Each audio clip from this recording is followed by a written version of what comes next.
தமிழக பகுதிகளில் தற்பொழுது வளிமண்டலத்தின் கீழடுக்கில் கிழக்கு திசை காற்றும் மேற்கு திசை காற்றும் சந்திக்கின்ற பகுதி தொடர்ந்து நிலவுகிறது.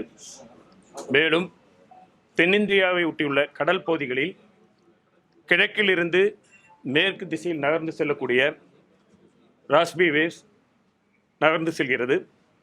மேற்கிலிருந்து கிழக்காக நகர்ந்து செல்லக்கூடிய எம்ஜேஓ நிகழ்வும் நகர்கிறது. காற்றில் ஈரப்பதத்தின் அளவு கூடியுள்ள நிலையில் நிலப்பகுதிகளில் மாய்ஸ்சர் ஃப்ளக்ஸ் கன்வர்ஜன்ஸ் என்று சொல்லக்கூடிய ஈரப்பதத்தின் குவிவும் அதிகரித்துள்ளது. இந்த நிலையில் கடந்த 24 மணி நேரத்தில் தமிழகம், புதுவை, காரைக்கால் பகுதிகளில் பெரும்பாலான இடங்களில் மழை பெய்துள்ளது. 60 இடங்களில் கனமழையும் 13 இடங்களில் மிக கனமழையும் பதிவாகியுள்ளது. அதிகபட்சமாக கடலூர் வானமாதேவியில் 19 சென்டிமீட்டர் மழையும், சேலம் சங்கரி துர்க்கத்தில் 17 சென்டிமீட்டர் மழையும் பதிவாகியுள்ளது. அடுத்து வரும் 2 தினங்களை பொறுத்தவரையில் தமிழகம், புதுவை, காரைக்கால் பகுதிகளில் பெரும்பாலான இடங்களில் மிதமான மழை பெய்யக்கூடும். கனமழை பொறுத்தவரையில் நீலகிரி முதல் தேனி வரையிலான மேற்கு தொடர்ச்சி மலை மாவட்டங்களில் ஓரிரு இடங்களில் கன முதல் மிக கனமழையும், சேலம், நாமக்கல், திருச்சி, கரூர், மதுரை உள்ளிட்ட உள் மாவட்டங்கள், டெல்டா மாவட்டங்கள் மற்றும் புதுவை, காரைக்கால் பகுதிகளில் ஓரிரு இடங்களில் கனமழையும் பெய்யக்கூடும். சென்னை மற்றும் புறநகரை பொறுத்தவரையில் அடுத்து வரும் 2 தினங்களுக்கு நகரின் சில பகுதிகளில் மிதமான மழை பெய்யக்கூடும்.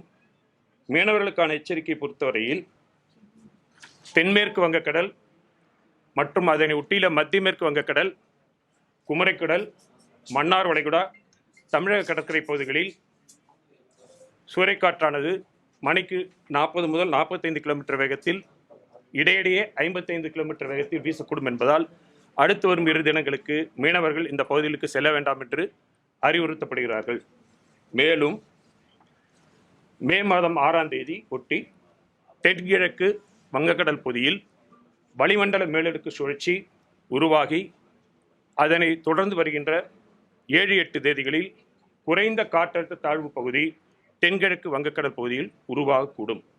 அதனுடைய தொடர் நிகழ்வுகள் மற்றும் அனைத்தும் தொடர்ந்து கண்காணித்து தெரிவிக்கப்படும். பாதகம் செய்பவரை கண்டால் நாம் பயங்கொள்ளலாகாது பாப்பா, மோதி மிதித்து விடு பாப்பா, அவர் முகத்தில் உமிழ்ந்து விடு பாப்பா. அண்மை செய்திகளை உடனுக்குடன் தெரிந்து கொள்ள இணைந்திருங்கள் NADU தொலைக்காட்சியுடன்.